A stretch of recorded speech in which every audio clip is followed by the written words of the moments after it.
teman-teman muda, salam kenal, saya Rosa Sartika. Saat ini kamu sedang menyaksikan Sum Talk, salah satu channel dari program dakwah digital yang diinisiasi oleh Ma'arif Institute. Teman-teman, hari ini kita kedatangan pembicara yang hebat, seorang perempuan hebat. Ada Kak Ajeng Dinantika Rahayu. Mungkin Kak Ajeng boleh perkenalan diri dulu ya, Kak. Halo teman-teman semua yang mungkin sedang menonton. Kenalkan, nama aku Ajeng Dinantika. Aku merupakan alumni dari Universitas Indonesia dan saat ini aku merupakan social youth influencer di kalangan anak-anak muda. Tentunya sebagai perempuan, aku juga sering membahas terkait hal-hal yang berkaitan dengan pemenuhan hak perempuan, terus juga pemberdayaan perempuan. Seperti itu. Salam kenal semuanya. Salam kenal Kak Ajeng. Nah, teman-teman, hari ini kita bakal bahas tentang uh, salah satu isu yang akhir-akhir ini sering dibicarakan oleh banyak orang, entah itu di real life nggak tuh, ataupun di sosial media. Nah, kita mau bahas stunting nih teman-teman. Nah, kira-kira teman-teman udah tahu belum stunting itu apa? Kalau belum tahu, kita mungkin bakal bahas lebih lanjut ya di sini. Nah, aku mau tanya nih ke Kak Ajeng, kira-kira kenapa sih Kak stunting itu bisa terjadi kepada anak? Oke, jadi berdasarkan data survei kesehatan Indonesia pada balita gitu kan tahun 2022 lalu bahwasannya prevalensi stunting pada balita ini dalam angka 21,6%. Padahal pemerintah menargetkan bahwasannya stunting itu turun ke dalam 14%. Wow, masih jauh banget. Makanya banyak banget isu tersebut menjadi perhatian kita bersama gitu kan. Selain dalam angka tersebut, ternyata stunting ini memiliki dampak jangka panjang yang banyak banget gitu kan. Baik dari kesehatan tumbuh kembang anak itu terganggu, fisiknya terganggu, terus psikologisnya juga terganggu gitu kan, psikisnya terganggu. Jadi anak tersebut berbeda tumbuh kembangnya dengan anak-anak lainnya dan itu akan membuat anak tersebut menjadi lebih tertinggal.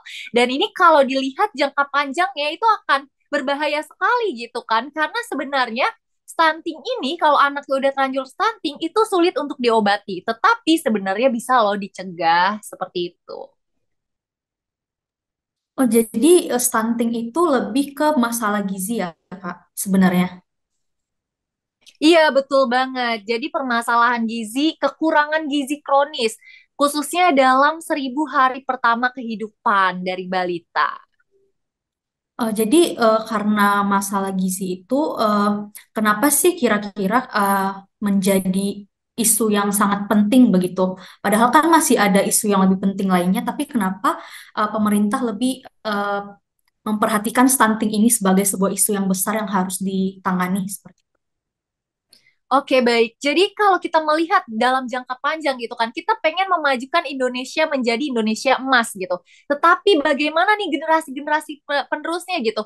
Kalau misalkan dari generasi penerusnya sudah kekurangan gizi, terus banyak anak-anak yang terjangkit stunting gitu kan, terindikasi stunting, nanti ke depannya yang menjadi penerus untuk Indonesia siapa nih gitu kan. Jadi sulit untuk menemukan kualitas-kualitas dari anak-anak atau generasi muda penerus perjuangan bangsa Indonesia ini. Makanya itu menjadi perhatian bersama. Dan sebenarnya gitu kan, permasalahan gizi ini juga harus diperhatikan banget nih dari ranah terkecil, khususnya di lingkungan keluarga, lingkungan masyarakat, hingga baru diperhatikan dalam wilayah pemerintahan seperti itu. Baik, Kak Ajeng. Jadi tadi kita udah bahas sedikit, Kak Ajeng udah bahas sedikit mengapa, apa sih penyebab dari stunting itu. Nah, dampaknya mungkin boleh Kak Ajeng jelasin lagi kali ya, dampak dari stunting. Tuh. Oke, baik. Jadi dampak dari stunting itu pasti terlihat banget nih. Tumbuh kembang anak itu berbeda gitu. Jadi berat badan, tinggi badan itu berbeda dari usia yang lainnya gitu. Terus itu akan berdampak juga kepada tumbuh kembang perkembangan otaknya gitu kan. Jadi anak-anak yang terindikasi stunting gitu, dia akan lebih lambat dibandingkan anak-anak yang lainnya gitu. Dan nanti dalam jangka panjang anak tersebut susah nih untuk menyeimbangkan belajarnya, menyeimbangkan minat bakatnya gitu kan. Dan juga nanti ke depannya itu dia akan menjadi anak yang lebih tertinggal. Makanya ini perlu banget penanganan sejak dini itu kan sebelum terjadinya stunting. Makanya kita kenal dengan cegah stunting itu penting.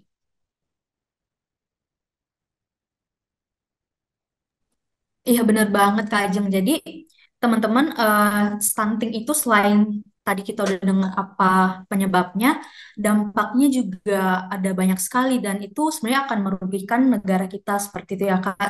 Karena eh, kita sebagai generasi muda akan melahirkan generasi-generasi penerus bangsa dan mereka yang akan menjadi penerus kita di masa yang akan datang. Seperti itu ya Kak Ajeng. Iya, betul banget, Rosa. Ya, jadi sekarang aku mau tanya nih ke Kak Ajeng, kira-kira seberapa penting sih peran orang tua dalam mencegah stunting itu? Oke, peran orang tua itu penting banget. Kenapa sih? Karena sebenarnya tiga hal yang secara garis besar penyebab stunting itu dari pola makan, pola asuh dan juga sanitasi gitu kan. Nah, tadi ada poin kedua nih, pola asuh gitu kan. Pola asuh anak baru lahir itu dari siapa sih? Dari wilayah terdekatnya yaitu dari keluarga gitu kan. Peran orang tua sangat penting gitu. Anak ketika lahir dia kenalnya dengan orang tua. Terus gizi pertama pemenuhan anak tersebut mereka nggak bisa langsung makan nasi, nggak bisa langsung makan makanan berat, tapi harus dipenuhi kan asinya gitu kan, asi eksklusifnya oleh orang tuanya gitu. Terus juga kasih sayang dari orang tua gitu kan. Pola asuh kan bukan hanya terkait apa yang dia makan aja gitu, tapi juga perhatian kasih sayang dari orang tua dan juga pendidikan pertama ketika anak baru lahir itu adalah keluarga. Seperti itu. Makanya penting banget nih pola asuh dari keluarga, peran keluarga khususnya orang tua gitu kan. Itu penting banget karena sebenarnya anak itu yang baru lahir 24 jam dia akan bertemu dengan orang tuanya, baik itu dengan ibunya, ayahnya, atau kakak beradiknya. Dan itu penting banget perhatian lebih dari kedua orang tua gitu kan untuk kepada anaknya biar nanti gizi anak tersebut terpenuhi seperti itu biar anak tersebut terhindar dari stunting. Baik Kak Ajeng, jadi ini kita udah masuk nih di ranah orang tua, peran orang tua dalam mencegah stunting. Nah, pertanyaan kali ini selanjutnya aku mau nanya nih, kira-kira ketika dalam suatu keluarga seorang ibu menjalankan peran ganda atau menjadi ibu dan ayah untuk anak-anaknya, kira-kira itu bisa menyebabkan stunting juga nggak sih Kak? Oke, baik. Ini menarik banget ya. Kita membahas terkait dengan peran ganda. Iya, pastinya dengan ibu menjalankan peran ganda itu pastinya akan membuat anaknya menjadi stunting. Kenapa sih? Jadi bukan salah satu penyebab aja, tapi ini bisa menjadi penyebab gitu kan, anak menjadi stunting gitu. Karena ketika ibu memiliki peran ganda gitu, dia tidak akan fokus kepada anaknya aja, tapi tadi sebenarnya kan pemenuhan gizi untuk seorang anak itu bukan dari anaknya doang, tapi ibunya juga harus terpenuhi gizinya. Ketika ibunya melakukan peran ganda, dia akan lelah, banyak energi yang lebih terkuras gitu kan. Itu. Jadi gizi ibunya juga tidak terperhatikan gitu. Itu pertama. Terus yang kedua, ketika mengasuh anak gitu, ibunya harus mengasuh anak sambil melakukan peran ayah gitu kan. Misalkan bekerja, itu pasti tidak akan fokus mengurus anak dengan secara sepenuhnya gitu. Nah, itu akan mengganggu juga gitu. Terus tadi mengganggu juga tumbuh kembang si anak, rasa cinta dan kasihnya tidak terpenuhi gitu. Karena sebenarnya kan seorang anak, seorang balita gitu kan, dia juga membutuhkan cinta dan kasih gitu dari orang tuanya, baik itu ibu dan ayah seperti itu. Dan tadi juga ketika ibu menjalankan peran ganda gitu kan, yang pasti berarti di situ ada unsur nafkah yang tidak dipenuhi gitu kan. Ibu harus bekerja keras nih untuk memenuhi nafkah dari keluarganya gitu. Itu juga akan mengganggu. Jadinya nanti mungkin terganggu juga nih masalah terkait dengan pola makan anaknya, gizi anaknya kurang tidak seimbang juga gitu kan. Karena makan seadanya gitu. Terus karena ibunya tidak bisa memasak atau tidak ada waktu untuk memasak makanan yang sehat dan bergizi, akhirnya anaknya dibelikan makanan yang seadanya juga gitu. Itu akan mengganggu. Terus tadi pasti udah terganggu banget dari pemberian ASI eksklusifnya seperti itu. Makanya ini kalau ada kasus seperti itu bisa menjadi salah satu penyebab anak menjadi stunting juga. Seperti itu. Baik Kak Ajeng, jadi tadi kira-kira yang aku tangkap nih dari Kak Ajeng, ketika seorang ibu menjalankan peran ganda, entah itu menjadi seorang ibu sekaligus menjadi ayah untuk anak-anaknya, ada banyak faktor yang bisa menyebabkan anak itu menjadi stunting oleh karena peran ganda si ibu ini ya Kak. Entah itu karena tidak kecukupan gizinya, karena tidak ada nafkah, dan itu semua saling berkaitan satu sama lain. Kira-kira kayak gitu ya Kak Ajeng. Iya betul banget Rosa. Oke, jadi sebenarnya ketika seorang ibu menjalankan perannya sebagai seorang ayah juga, entah itu karena eh, seorang ibu ini bercerai ataupun ditinggalkan suaminya meninggal dunia, eh, seorang ibu sebenarnya boleh mendapatkan menjalankan perannya dengan baik dengan support dari keluarganya. Kira-kira menurut aku kayak gitu sih Kak. Kalaupun ini dalam konteksnya karena perceraian ataupun karena pasangannya meninggal dunia. Kira-kira pandangan Kak Ajeng bagaimana Kak? Iya, jadi sebenarnya kalau misalkan ibunya itu ditinggal bercerai ataupun ditinggal meninggal dunia gitu kan, berarti dia menjalankan peran itu sendiri gitu. Tetapi ini juga perlu nih, bener banget tadi Rosa bilang bahwasannya perlu juga dukungan dari orang lain gitu. Mungkin dari keluarga terdekatnya, seperti orang tua dari ibu tersebut gitu kan, nenek kakek dari anak tersebut gitu mungkin kita bisa bilang itu juga berperan penting. Tetapi sebenarnya pengasuhan utama dari anak itu jatuh kepada orang tua. Jadi lebih baik gitu kan. Ketika ibu ini bisa fokus juga kepada anaknya, tetapi tidak juga menyampingkan bahwasannya dia mungkin bekerja gitu. Kita tidak melarang juga untuk seorang wanita bisa berkarir gitu, tapi dia bisa menyeimbangkan antara karena kita bisa bilang ya bahwasannya perempuan itu manusia hebat gitu, bisa melakukan apa aja. Makanya juga itu harus terjadi keseimbangan nih antara kehidupan keluarganya, mengurus anaknya dengan karirnya. Seperti itu. Dan tadi ketika tidak ada ayah itu penting banget untuk mencari dukungan atau support system terbaru nih yang mungkin bisa membantu memberikan peran pengasuhan juga kepada anak dan bahkan sebenarnya ya kalau kita bilang tadi pola makan, pola asuh dan sanitasi. Pola asuh itu juga bukan dari orang tua saja, bisa juga dari orang-orang terdekat dari anak tersebut gitu kan. Mungkin dia ada anak yang tidak memiliki orang tua, terus dia dibesarkan di panti asuhan. Itu kan juga sebuah pola asuh yang diberikan seperti itu. Jadi yang penting adalah ada support system untuk mendukung dari anak tersebut terkait dengan tumbuh kembangnya.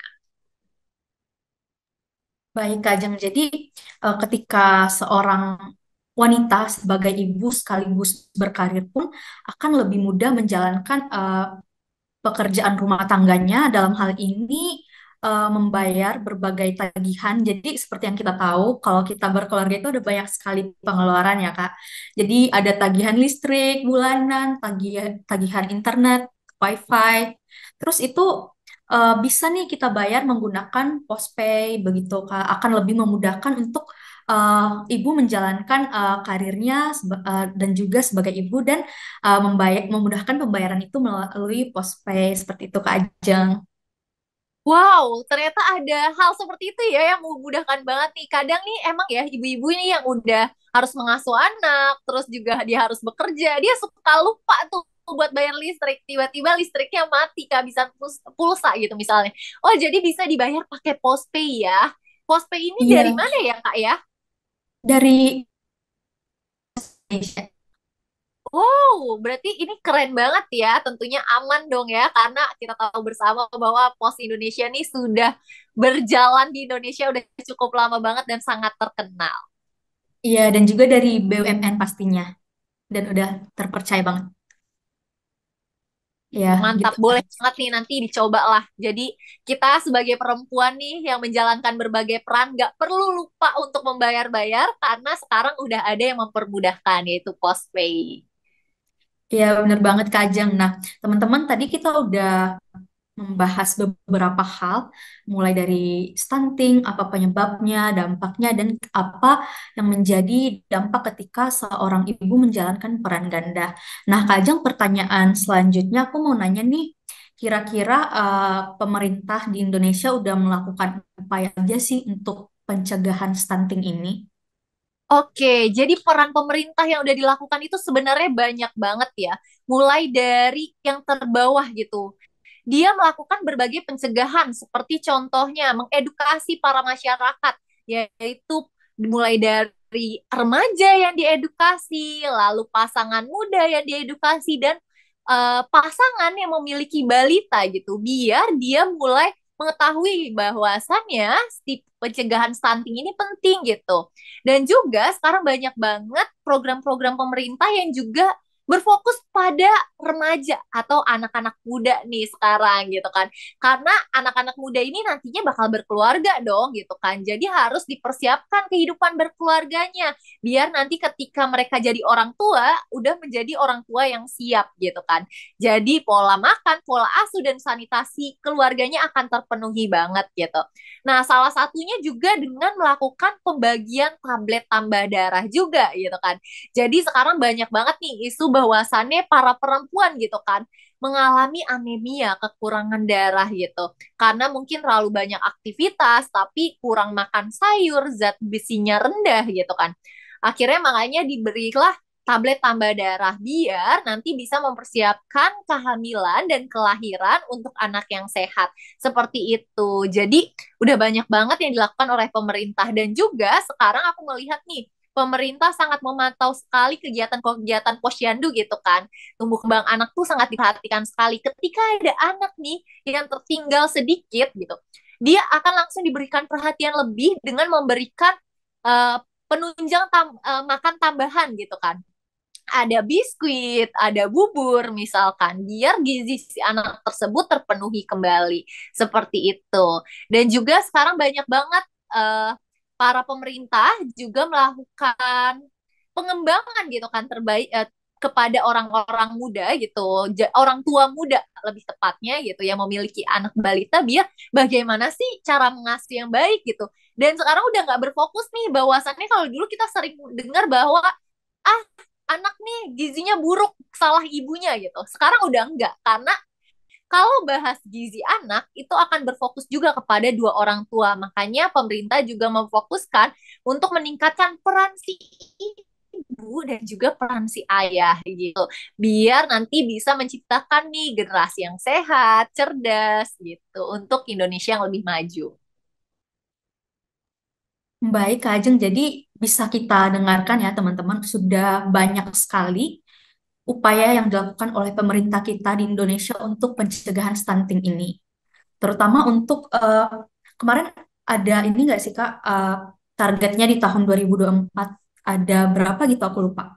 Berapa persen stunting yang harus dicapai Iya pengurangan betul. Jadi ada stunting.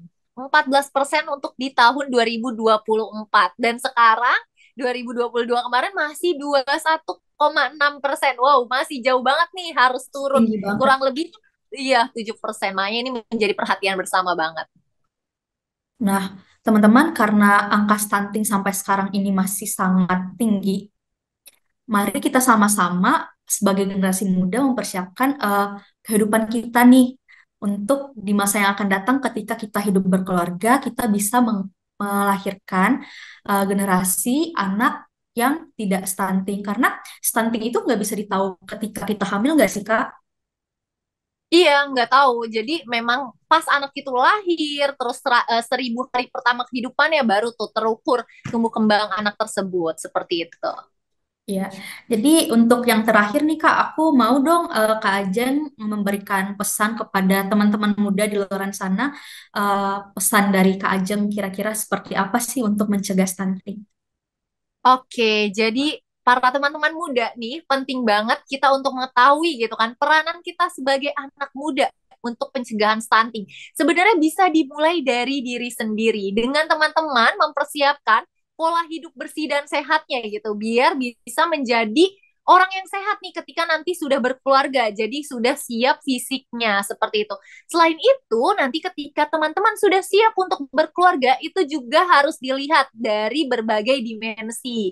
Mulai dari fisiknya, mentalnya, gitu kan, finansialnya. Jadi semua itu harus direncanakan. Kehidupan berkeluarga teman-teman harus direncanakan sejak teman-teman muda biar nanti tidak salah. Dan juga jangan lupa teman-teman untuk mempersiapkan nih bagi yang perempuan untuk menjadi seorang ibu gitu yang siap hamil dan melahirkan. Ini penting banget tadi terkait gizinya juga. Terus sebagai remaja laki-laki nih harus dipersiapkan, harus mengetahui peran-peran apa saja sih yang akan dilalui sebagai seorang ayah gitu kan.